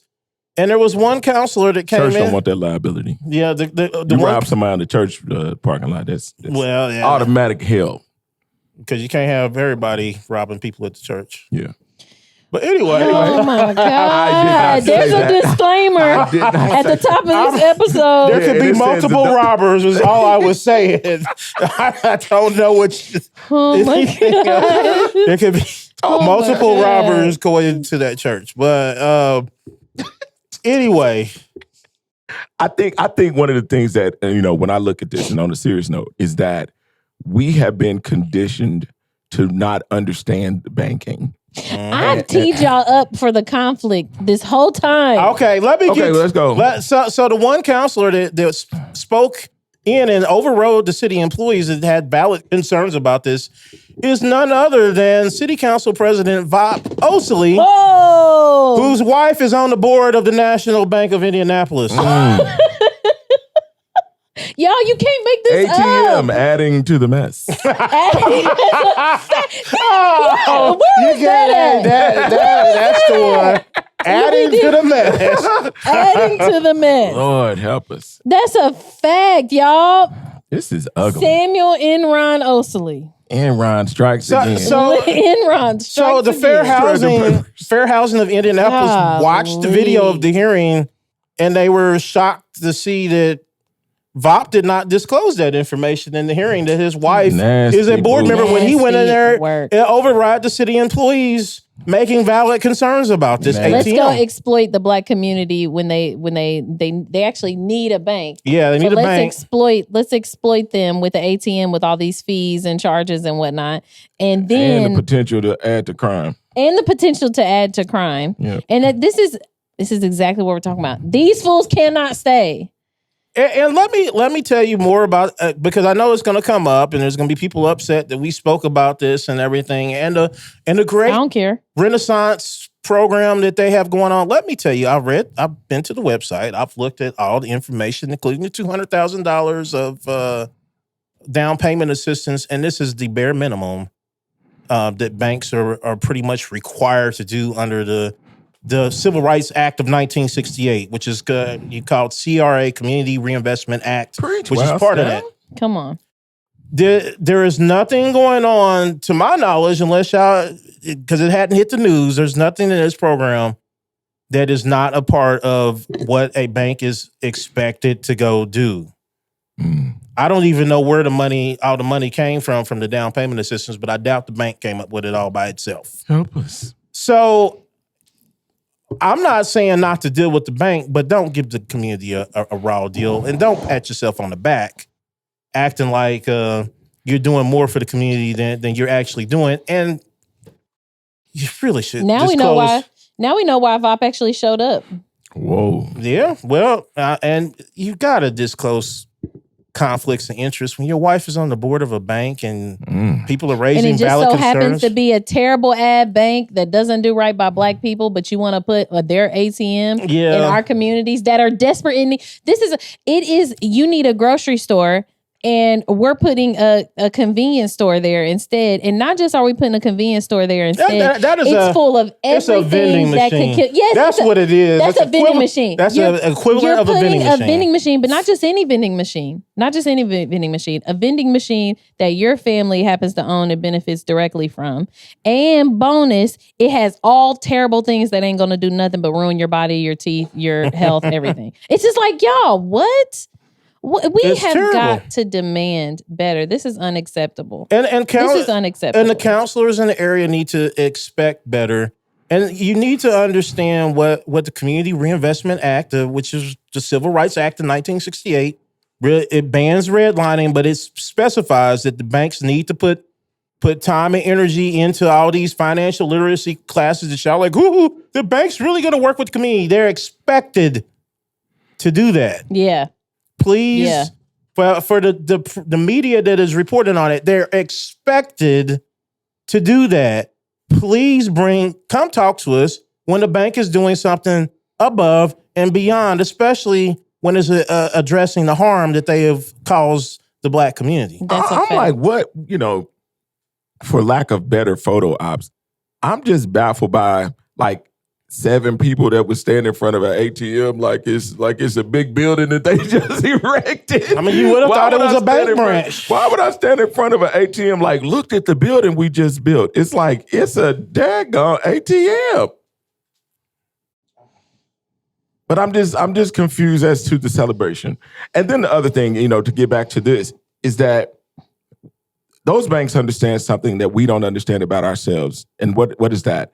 Is that being that the dollar stays in the Black community for 6 hours, that when you realize if you work an 8-hour shift, your money's already gone by and you still got 2 hours to work. And so we look at this and banks are lending institutions. Yep. So the money that we put in the bank sends it out and puts it into all this other kind of stuff. So when we look at this, we got to do a better job of understanding why we're not getting brick and mortar. We are getting vending machines per se. And it's because they're like Black people withdraw. Yeah. It's like we when you realize that, we'll get into this at another time, but the wealth gap and the median household incomes and all those types of things, and we wonder why banks are not in our community, is because, at least not in their defense, but just in truth, they know we don't have resources. They're lending. You said this earlier. They are lending institutions, and we're not going there to. We honestly, we don't go there to borrow money. We go to take that money out. If we go to take actual money that we have out, but I feel like there's so many other things that play into that, though. Sure. Why we're in the position to not be able to borrow or to be able to save, and not knowing how to leverage the assets that we have to borrow in a way that is, know what I mean? Like, and let me say something else about this. People have said, well, this is a relationship, a start of a relationship. It is a machine. It is a machine. It is not. These folks at this bank have made it clear that we won't even touch your applications, let alone you. But when you have people who are in leadership who don't recognize that, that's the problem. Yeah. People always ask us, why do y'all battle us? Because it's like a heart surgeon. It's like the bad thing about advocating for our people is we have to fight through the scar tissue to even get through the heart. And 9 times out of 10, the scar tissue looks like us. What district you in, Greg? We finna vote you in? No. What district you in? I've moved. I'm in Washington Township. What's her name?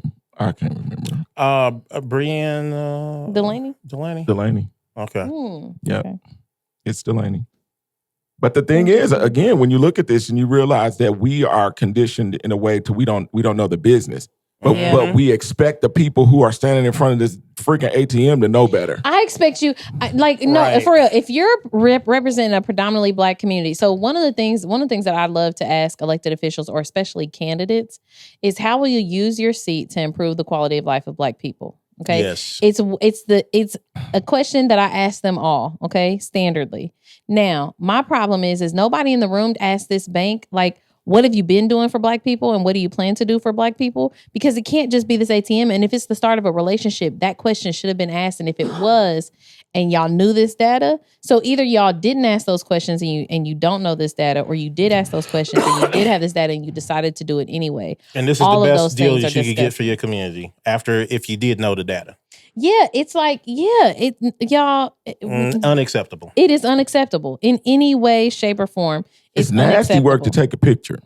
Yeah, it was. It was. Yeah, it's nasty. And I think, we criticized it. And I think the picture, especially with VOP being in it, was right after ordered the violence at the It was right after meeting. The violence at the council meeting. He made sure he went to go look like he was doing something, and then we find out not only was you not doing something, you was pretty much doing wrong because you didn't disclose the conflict of interest.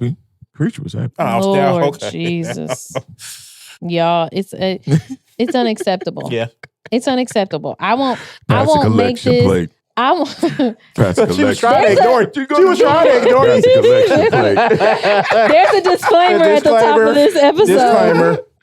Because I won't attribute this to folks' character, not everybody anyway. But this whole conflict of But it looks like there's a Conflict of interest benefit with to the Bob. people in the picture.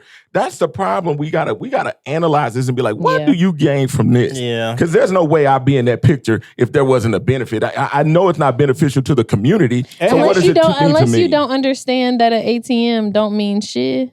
Yeah. I mean, what I said to one of the people in the picture was that the only way that I could support something and I would support you being in that picture is if you had the bank unlock the ATM before y'all left. That's a fact. And if that happened, I would be like, take all the pictures you want. That'll be the day I ride the purple line. Like okay, you everybody has a price. You put something back into the community like that. All right, they unlock it. Let me know this purple line schedule.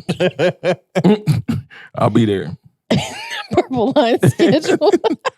Open that, and it's not too late. And Tell it's not the bank, too late. Open that, put that ATM there and open it for community use. Just unlock it. Period. That's because you actually owe that to us. And not just for their church's use, the general community. Yeah. Don't do it on Sunday. Don't do it on Sunday. But give it equal opportunity. Equal opportunity. The first thing that come out, I know y'all been using that machine. Don't rob God. Will a man rob God? Oh my God. Yeah, so says Malachi. Oh my goodness. Oh my goodness. You think he wrote these along? Stop it. Knock it off. Oh, that's terrible. Knock it off. Forgive me, Lord. Okay. Which leads into Speaking of robbing God and robbing people, selling your people up the river. Mm-hmm.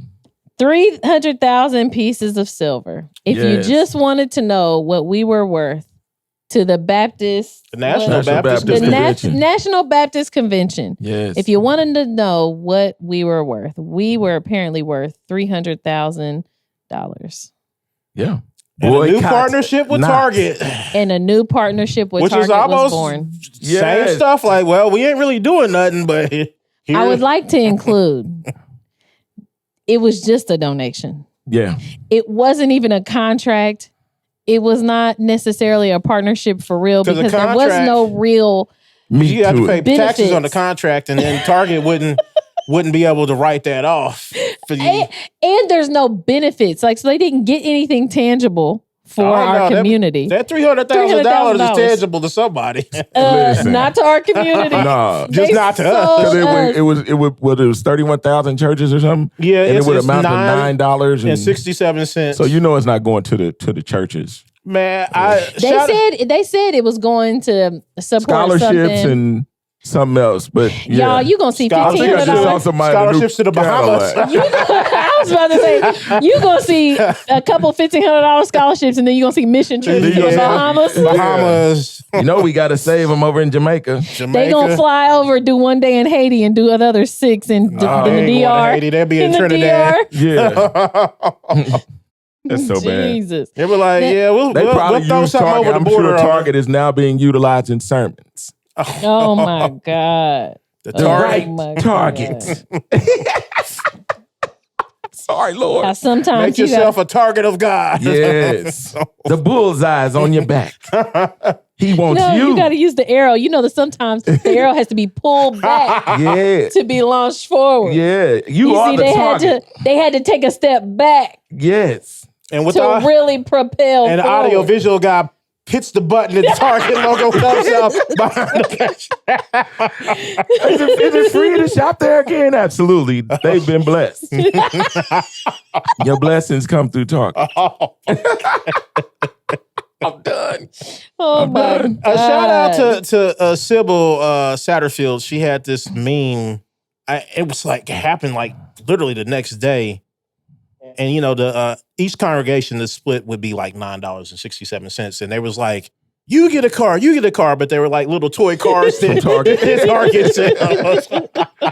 in the dollar spot. It was the dollar spot cars. It's unfortunate. It's unfortunate because I think that so many people were duped in this boycott.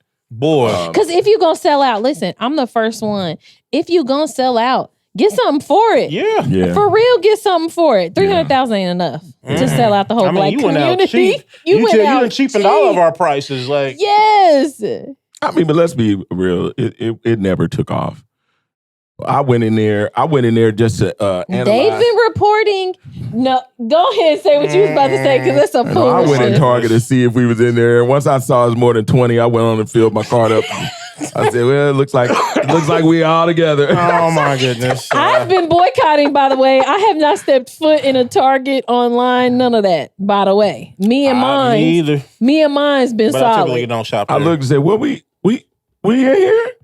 Oh, shoot, man. I actually did shop at Target before that. I said, this time been extra costing more everywhere else. I got to get with the bullseye. I cannot. Crazy. Especially once they gave the money to the Baptist National Convention. Oh, yeah. Yes. Yeah, you know what's good there. Oh my God, Yeah. y'all, you can't make this stuff They up. care about the Lord as much as everybody else does, apparently. Yeah. Oh Lord, we gotta do better. Okay, last one. Okay, and we had an update on this. So initially we were concerned. We we seen that our congressman. So we were moving on to impeach by enemies necessary. Oh yeah. Which this may all be tucked into like a national rundown, just FYI. Mm-hmm. But so news came out that they had introduced articles of impeachment for President Trump. Mm-hmm. For Trump on these bombs that he dropped over in Iran, and we found out that our congressman here in Indiana voted to table it. And we were confused at first and questioning it because one, we pointed out the fact, and I'll let Wildstyle go in more on this because he knows more than me. But during my lifetime, I've seen every single president in office do something like this. They drop bombs. It is a part of his Article 2 powers, y'all. It is a part of his powers. They can drop bombs. So is the case of impeachment based on this situation weak? Yes. Okay. But also, should we impeach him by any means necessary? Yes. Absolutely. Impeach. So they could have written articles based on the fact that he drinks orange Kool-Aid. And yes, impeach. The fact that he has an artificial tan. Impeach. His big suits. Impeach. His comb over. His wispy. Impeach. All the bags under his eyes. Impeach. I mean, I don't care. Impeach the man because his name is Donald J. Trump. Impeach the man because of all the things. I don't care what it is. I'm voting for it. Yeah. Whether it's legitimate or not. Yeah, I was surprised that he did not just go with it. Yeah. So update was they announced right after that he's helping to author new impeachment articles, right? Right. He don't just want to vote for it. He wants to be one of the sponsors and authors. I'm like, okay, go ahead. Okay. And I'm with it. I'm with it. I hope it's strong. I'm with it because, I'd want to be on there too. But also because join in on there and make it stronger, right? Because that's the goal. Make it stronger so that they can't get away with it. Because if they had done it just on the fact that he had dropped these bombs, it wouldn't have stuck, y'all. Yeah, it just would not have stuck. I was actually annoyed that so many Congress people were saying it was unconstitutional. Yeah, I mean, the thing is, like, Trump, the first term, he bombed Syria.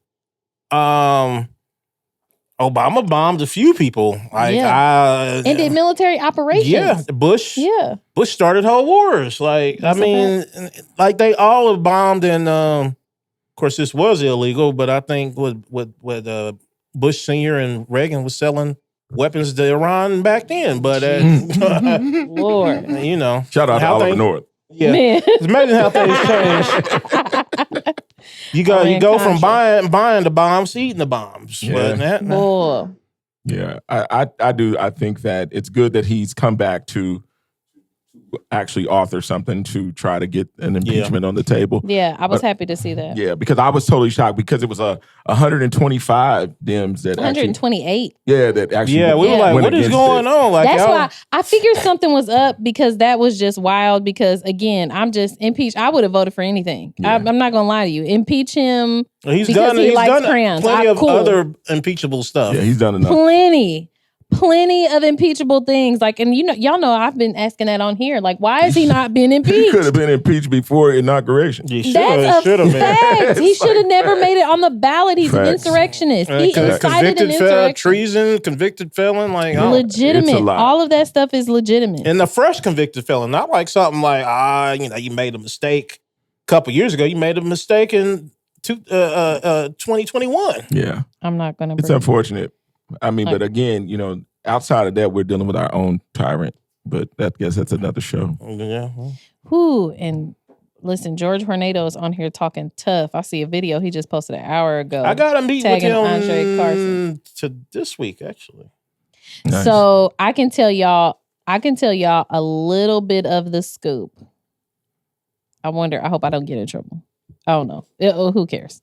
They can't really check me for real. So George is trying to get his van access. He is a member of the SEC. The DNC chair, the new chair, has set a standard where they are not challenging incumbent Dems, because if you're a member of the DNC or a representative of, and then you challenge an incumbent, it looks like the organization is in that position and they don't like that. So to me, it sounds like they're trying to say you just can't do both. Okay. Right? You can't both be a part of this or whatever. So Karen Talion let George Tornado know that he's a member of the SEC and he's attempting to challenge a Democrat incumbent. And so she will be denying his van access request. This just happened, y'all, the other day, and I found out. I'm still for Carson, but I think I'm still for Carson. But I'm also pro. Let people run. This is my thing. My thing is, if that's the challenge, step down from your SEC seat. Step down from the SEC and request van access again. I think that is remove excuse. That is one of the biggest issues we face in Indy, is that a lot of people get mad at people for running. I think that running against other people keeps this healthy. Yes. Because you should never be so comfortable to where you don't have to do anything and people still vote for you as if you're doing great things. Yes. So therefore, it's like when other people bring other issues to the table, we should be open to that, because it pushes whomever is in place to actually do more or better. And I'm good with competition. That was my problem. That's my problem with the supermajority caucus situation, okay? Because we know this, and we've talked about this before, just like any other market, competition drives down prices and drives up quality every single time. It benefits the consumers. And who are the consumers? The voters. It's us, right? And so the problem in any kind of supermajority is that you don't have competition, so it does not force better quality, lower prices, right? Yeah. We end up getting high cost, poor quality, and that's what we're seeing in leadership, the fallout of this leadership right now. We're seeing at a very high cost, we're getting very terrible quality.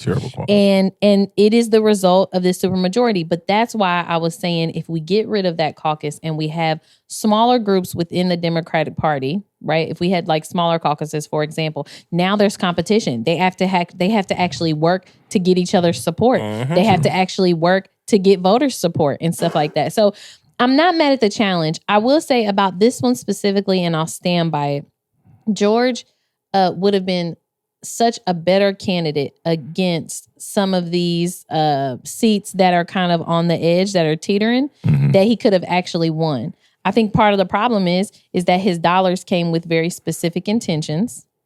And that's one of my major concerns. And the campaign finance reports, which I will eventually report on here, will tell you what those interests are if they're there. Yes. So I am thinking there's interests that are going to concern us, and that concerns me now. And then, and that's why he had to run against Carson specifically. So I don't mind the competition. It's democracy. He can run. I just think this would have been better used somewhere else and in other places. But I love that Carson is signing on to the Impeach Trump train. I love that not only is he signing on to support, but actually as a co-author. I love it. I'm here for it. And yeah, boy. Shout out impeach him. Impeach Trump. Impeach Trump. Shout out to our congressman. So that's our show for today. right at the 2 hour mark. Look at us. But we here. I'm gonna do my best to get this out as soon as possible. So maybe y'all see this on Wednesday. I don't know. We'll try. But anyway, appreciate y'all joining us.